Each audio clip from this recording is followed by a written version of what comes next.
Hi, நான் doctor சுப்ரஜா. இன்றைக்கி exercise பற்றி ஆயுர்வேதாவில் என்ன சொல்லியிருக்காங்க அப்படின்றத பற்றி தான் பார்க்க போகிறோம். ஆக்சுவலாக இப்போ எக்ஸசைஸ் பற்றி ரொம்ப அவேர்னஸ் வந்திருக்கிறதால தான் இந்த வீடியோ. ஆயுர்வேதாவில் சொல்லியிருக்காங்களா? எக்ஸசைஸ் பற்றி சொல்லியிருக்காங்க.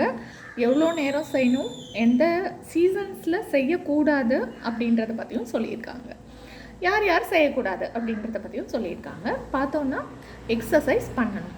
எவ்வளோ நேரம் பண்ணணும் அப்படின்னா, உங்கள் ஃபோர்ஹெட், தைஸ் இங்கெல்லாம் வேர்வை வர வரைக்கும் பண்ணணும். எப்போ ஸ்டாப் பண்ணணும்? ரொம்ப மூச்சு வாங்குறப்ப ஸ்டாப் பண்ணணும். எக்ஸாஸ்ட் ஆகிட்டிங்கன்னு அர்த்தம். அதனால் அப்போ ஸ்டாப் பண்ணணும்.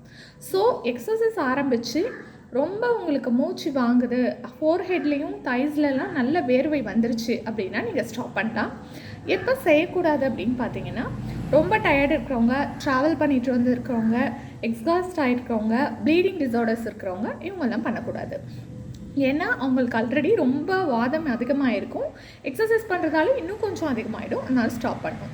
பீரியட்ஸ் அப்போ பெண்கள் பண்ணலாமா? கண்டிப்பாக பண்ணக்கூடாது. அவங்களுக்கும் வாத பித்த தோஷங்கள் அதிகமாக இருக்கும். ஏற்கனவே பெயின்ஃபுல்லாக இருக்கும் இந்த வாத தோஷம் இன்க்ரீஸ் ஆகிருக்கிறதுனால அவங்க அதை தவிர்க்கிறது தான் நல்லது. ஸோ இதை ஃபாலோ பண்ணி வி கேன் டூ எக்ஸசைசஸ்.